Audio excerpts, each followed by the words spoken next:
Hi everyone, I'm Kelly Schaffner. Welcome. I'm so glad that you are here today. I have a sales report, a Poshmark June 2022 sales report to share with you today. I am going to highlight some of my best sales, the sales that sold quickly for over $50. So if you enjoy videos like that, thrift hauls or Poshmark tips and tricks, I sure hope you will subscribe and join me for a future video. Before we start, I want to let you know that I make plenty of sales. The majority of my sales are under $50. In fact, in the month of June, my average sale price went down a lot. It was $32.45 in the month of June. I believe it was over $40. It was between 41 and 42 in the month of May, but June was not a good month for me. June was a really, really bad month for me. At the end of these videos, I like to share my short-term goals, what I hope to accomplish. At this time, I will be sharing at the end of this video what I hope to accomplish in the month of July. And I'll tell you what, I fell short of all of my goals in the month of June. When I am doing my numbers, when I'm looking at my numbers for the month or week, or maybe even for a specific day, I really try to be honest with myself and see if there's anything that I could have done differently to improve my sales. And oftentimes the answer is yes. The problem is right here. It's not Poshmark. As much as I would like to blame the platform, because that's a lot easier to blame someone else or the platform. And I've done that. I've made the video with my sales plummeting when Poshmark rolled out their new algorithm. But things have been returning to a new normal with Poshmark, except for the month of June, because I would say that my sales in the month of June directly correlate with the efforts and actions I put into my reselling in the month of June.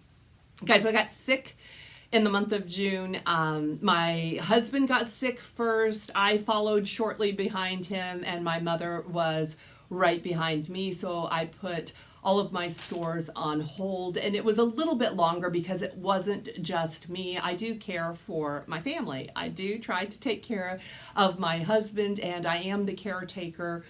I hate that word. I'm my mother's daughter, so I do care for my mother. And once my mother fully recovered, I started to kind of dive back into my business. But truthfully, I didn't have 100% of my energy back. So even when I started back, I was only listing maybe 3 things a day, skipping a day, listing a couple things. I only listed 93 items in the month of June. It was over 10 days that I took off in the month of June, and I had 90 sales in the month of June. So those are low numbers for me. I'm generally listing quite a bit more. I did utilize relisting tools, guys. I was relisting, and I also did some price changing. It was kind of the downtime. On occasion, I can't say that I spent all my downtime doing what I would have liked to have done. When you're healthy, you can come up with some great ideas, but when you are in it, it's like, oh. I did go through my Poshmark closet and adjust prices and relist a lot of items. I wish I had had more energy to continue with my original goal and get everything cross-listed to eBay. That didn't happen. That goal has shifted to the month of July. At the end of this video, I'll talk about some of my goals for this month, the month of July. But I do want to point out, because I point this out in every sales video, except for the video where Poshmark rolled out the new algorithm, how closely those numbers are to one another. I listed 93 brand new listings in the month of June, and I sold 90 items. I do believe if I had listed 193 items, my sales number would be much better, but it would also be closer to that 193. That is what I have found to be true. Cross-listing will keep my closet active. It keeps activity in my closet, but I have found that those brand new listings are what drive sales. That's just my opinion. Please let me know in the comments below if you find that to be true or if cross-listing really spurs sales for you. I'm dying to know what's working for you. I break things down into categories, and this has been very, very helpful information for me. There's actually a couple categories that I am just getting rid of. They are leaving my stores. I will not be sourcing these items except to send to ThredUp or take to the buy sell trade store. We'll talk about that later, but you guys might not be surprised I think this is the third month in a row that my number one category is shoes. I love listing shoes. I listed mostly shoes in the month of June, and I sold 44 pairs of shoes in the month of June. Next up was tops. Tops has historically been my number one seller, but I have not been sourcing a lot of tops. That's going to change because I am going to the bins, and I always pick up more tops at the bins than I do at the regular thrift store. I only sold 18 tops in the month of June, but that was my number two category. Followed closely with dresses. I sold 17 dresses. Dresses are doing great, and I love sourcing dresses. I love wearing dresses. I'm so glad that people are buying dresses again. And now the numbers get really low, guys. I sold 4 pairs of jeans. I sold 4 pairs of shorts, 3 jackets. 3 jackets sold. Now, none of them were winter jackets. They were all kind of a lightweight, all season or, the warmer weather jackets. And then the final category I call miscellaneous because it was 4 different categories. I sold one of those gold label vintage Victoria's Secret silk robes.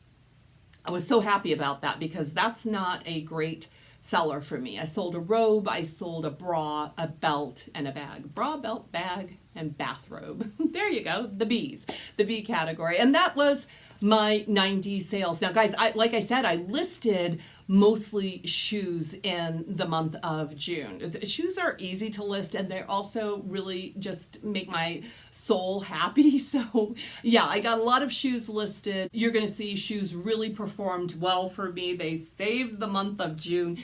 The first sale was a pair of Birkenstocks. Actually, it wasn't Birkenstocks. It was one of their diffusion lines, which I didn't sell any Birkenstocks, but I sold Birkenstocks. So stay tuned for that. Birkenstocks, Betula, these were the Granada sandals, and they were kind of in a fuchsia, magenta, purple, pink color. They were in pretty good condition, and those sold for $50. Those took about 30 days to sell.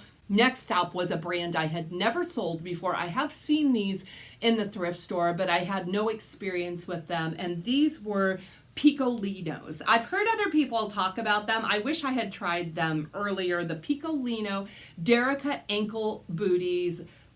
These were so nice. I was so impressed with the quality of these boots. They were just a little bit too big for me, or I certainly would have wanted to try them for myself so I could have first-hand account of how great these shoes are. These shoes sold in about 45 days, and they sold for $55. I'm happy with that. Anytime I can sell boots in the summertime, I'm cool with it. That's good for me.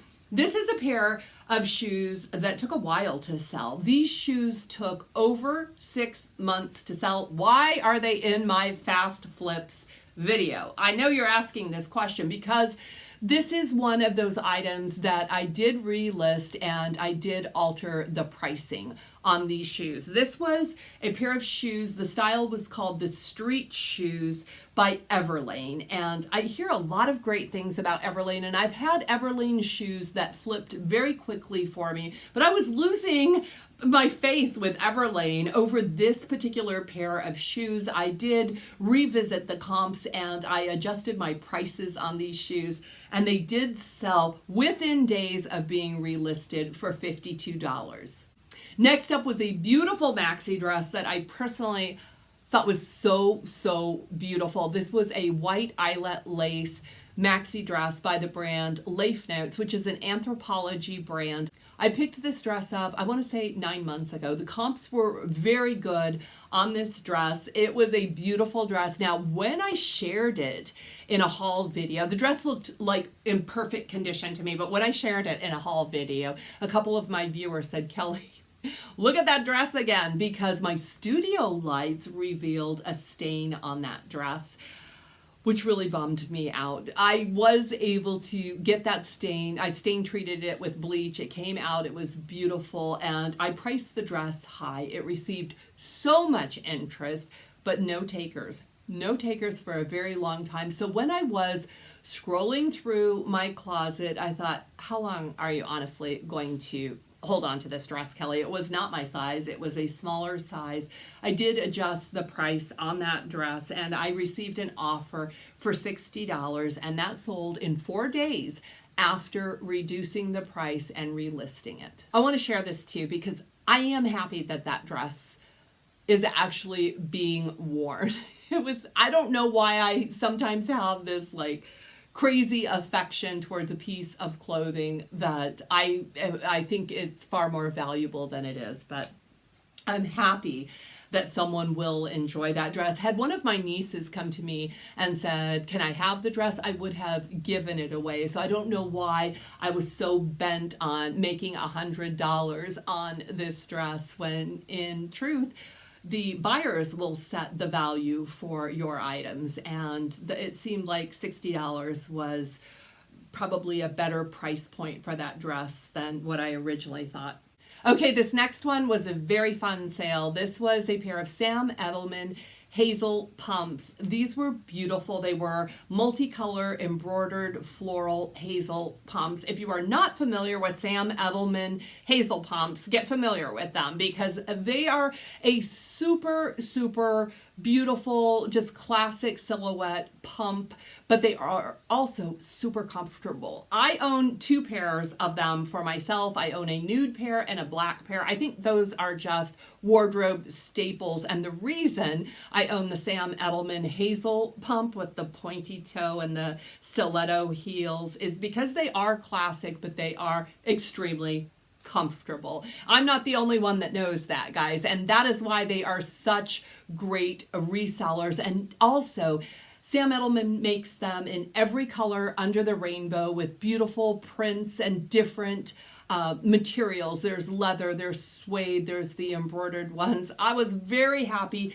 to sell this pair of Sam Edelman pumps for $60 in less than 24 hours. I got these shoes in a mystery box from one of my friends who is a reseller right here on YouTube, Keegan from The Teen Reseller. You guys, his box, those shoes are selling, and I have already doubled my money in just the sale of 3 items. So I'm very happy with that purchase. If you missed that unboxing, I will link it above so you guys can check that out after this video. I got some great shoes out of that box. I'm only sharing the ones that sold for over $50, but yeah, that box really, really did well for me. Next up is a pair of shoes my friend Michelle found at the thrift store. But she knows this is one of my favorite brands, and she was gracious enough to offer them to me. They were my size as well. And originally I thought I was going to take these home and keep them for myself. They were a pair of Fit Flop, one of my favorite brands to sell and wear. I really enjoy the brand. Fit Flop T-Mink canvas tennis shoes. They were a lace-up tennis shoe. They looked like brand new. I was so excited to have these, but the canvas was a little bit stiff. I don't like to break shoes in. I want a leather or a canvas that is so soft and pliable that they just feel like a dream when you put them on your feet. So I decided to sell them. I'm glad that I did. It took 2 months to sell these Fit Flop tennis shoes, and they sold for $50. Next up was a pair of women's Western cowboy boots. These were by the brand Donald J. Pliner. These were beautiful boots. They had a snake skin fabrication. I don't know if they were snake leather. They were leather. That's all that they said, was they were a leather boot. They did have a stacked wood heel on them, a classic Western style. I do enjoy selling Donald J. Pliner, although it is never a super fast mover for me, but I had confidence in these boots and they sold in under 90 days for $65. Again, happy to sell those boots in the heat of the summer. Next up, I sold a pair of sneakers. And guys, this was so fun because these sneakers came from a ThredUp shoe mystery box. And when I open the ThredUp mystery boxes and it's a brand new surprise for me, I like to share the comps on the screen. Although when you are watching my first reaction, I have no idea what the comps are, but I do have a little bit of experience selling shoes, so I do share my guesses, and right next to me the comps are rolling so you can see how well I know the shoe game. And sometimes it's pretty good. Sometimes I might impress you, but other times you're like, you don't know a thing. Well, on this pair of sneakers, they happen to be a pair of Tory Burch floral palm print sneakers. I remember specifically saying I have no idea because Tory Burch can sell, it seems like a great brand to get, right? If we get it in a mystery box or if we find it in a thrift store. But I have a little bit of experience selling Tory Burch shoes, and sometimes they only sell for a fraction of that full retail price. So I guessed this particular pair of tennis shoes to sell at $55, and right on the nose, guys. They sold for $55 in 2 weeks' time. Next up was a dress I picked up in Albuquerque when I went to my niece's wedding and just thrifted for a few hours. I knew this dress was special. It was the Kate Spade Cats and Plant cotton. It was 100% cotton dress. It had pockets. It had a smock top on it. And it felt like it was brand new. One of the great things about this particular dress is it was a size large. And I like selling those larger sizes because there is a broader buyer base for those larger sizes. When I shared the dress, amongst all the other dresses I shared in that video, my haul video, everyone commented on that cat dress because Kate Spade clothing does not always perform the best for me. Neither do Kate Spade shoes. I do pick them up because they tend to have a higher sales price, but they sometimes can be slow movers. I think this might be the fastest flip I have had with a piece of Kate Spade clothing. This dress selling at $72. It was such a cute dress. I am so glad that sundress is going to be worn this summer. Okay, this next sale was bittersweet. It was really sweet. It was a sweet sale. I purchased a pair of shoes for myself on Poshmark. Very, very excited because I got a screaming deal on this pair of shoes. Pretty sure that the seller just didn't have knowledge about the brand. And I've heard other people on YouTube even talk about not liking this brand, and I love the brand. The brand is Paul Green. I've had a lot of luck selling Paul Green shoes. The designer is one of my personal favorites. I cannot afford Paul Green shoes. I have 3 pairs of Paul Green shoes, none of which I spent less than $350 for. So as much as I would like to have a closet filled with Paul Green shoes, I just can't afford it unless I can find it on the secondhand market. If you have not tried Paul Green shoes and you find a pair at the thrift in your size, I highly suggest that you put them on your feet so you know what I am talking about. So imagine how excited I was. I shared these shoes in a video, guys. I was so excited that I got this great deal on these Paul Green Ox Blood, which is like a deep blood red patent leather loafer with a lug sole. These were like new too. They had 0 wear on them. They were a size 5.5, which is the size I wear in Paul Green. That is an Austrian designer and their sizing is a little bit different. So I ordered my size and they just didn't fit. So here is what I think. All of the Paul Green that I have personally bought for myself, I've tried them on, of course, before I purchased them, are a size 5.5. They are all open-toed sandals. And now I know, or open-toed shoes, so now I know in a closed-toe shoe like the loafers, In a Paul Green size, I wear a size 6. So I am still looking for my lug sole loafers by Paul Green. If you happen to find any, guys, please tag me in your listing because I want them. I love them. I want them. But I was able to sell this pair of Paul Green loafers for $85. This is a brand for people that know and love Paul Green. That is still such a great price for a shoe that was in like new condition. So I've had a lot of luck selling Paul Green shoes for over that $50 price point. Don't sell yourself short on this brand unless you're selling them to me, okay? Okay, I'm gonna move on. Next up is another pair of shoes that I got in my mystery box from Keegan at the Teen Reseller.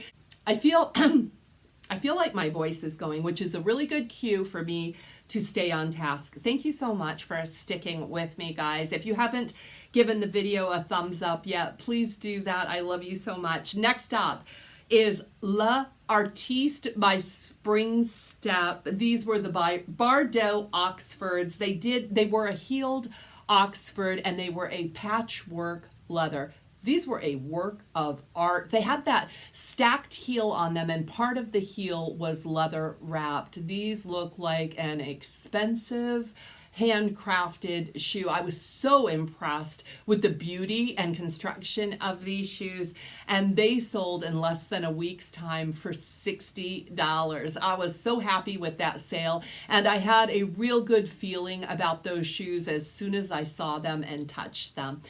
And the last sale, over $50, guys. I didn't even get to haul them. I did share a picture in my last video. It was a pair of shoes I got from thredUP. They were a pair of Birkenstocks, but one of those diffusion lines. They were the Birkies. They were called the Birko Floor Dorian, and they were a collaboration with Disney. They were white closed-toe clog with a couple straps over the foot. They were a floral with Tinkerbell on them, and they were like new.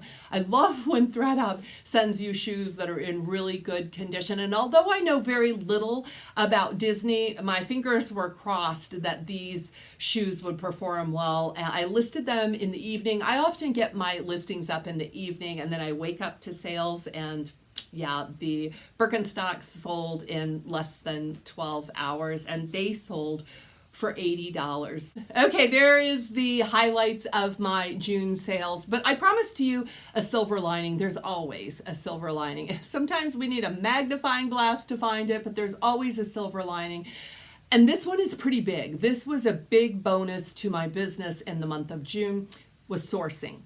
My sourcing budget for the month of June. Normally, I would say on average in my business, I am spending about $150 a week or $600 a month on inventory for my business. Well, in the month of June, because of the way that things played out, I spent $157 sourcing inventory for the month of June. Now, how did that happen? Let me explain that to you. On June 1st, I went thrifting. I went to the Buy Sell Trade store where I used credit to I traded my clothes for items that I picked up on sale at Uptown Cheapskate. So I got a bunch of stuff there. Where I spent the $157 was at Savers and Goodwill. So on June 1st, I went to 3 different places and picked up a bunch of inventory, some of which I have shared in hauls and some of it I haven't. And guys, this has never happened before. I have been wearing items from that June 1st haul. And keeping them for myself. I have things steamed, cleaned up on the rack, walk in my office, and I think that would make a great outfit. I put it on me and decide to keep it. So $157 was spent on inventory. I received 2 donations, guys. A girlfriend of mine brought over a big donation, and my sister dropped off a large donation. Now, I also received 3 mystery boxes from thredUP. I ordered them. They delivered them. I am selling those items, but I use credit. I send my stale inventory to thredUP. They sell it, and I'm using thredUP like a buy-sell trade. I am trading waiting for more inventory from thredUP. So that's a big savings, a savings of about $450, a little silver lining in my numbers this month. I didn't have the energy or even the desire to go out and source. And I'm really, really hoping that I am able to maintain enough energy to do a bunch of sourcing while I am out of town. Okay, my July goals. Guys, we are in Q3. How did that happen? How is half of this year gone? And I am so far away from my annual goals. But what am I looking at for July? I'm only going to do one day at a time and make it turn into an entire month. I do want to continue with my original goal for June and get those items listed, cross-listed to eBay by the end of July. I'll have an extra day too, because July we get that extra day. In Q3, I start focusing on fall fashions, back to school. I start sourcing more boots if I can find them. I'm still going to pick up summer items. I pick things up all season long, but this will start to be my focus. And I want to share something.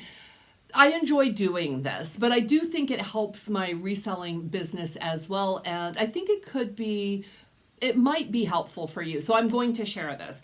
Every year in July, Nordstrom has this big anniversary sale, and every blogger, vlogger, fashion influencer out there has a piece of this pie. All of the fashion influencers will be reviewing the Nordstrom clothing with their affiliate link. So they will model it, and if you order it, they're going to get a little piece of that pie through an affiliate link. Now, Nordstrom has some great sales, and only since I started reselling did I quit buying from the Nordstrom anniversary sale, where they are selling a lot of fall and winter items. I mean, you can buy your entire year's wardrobe at big discounts during this sale. So I'm not suggesting that you do that at all.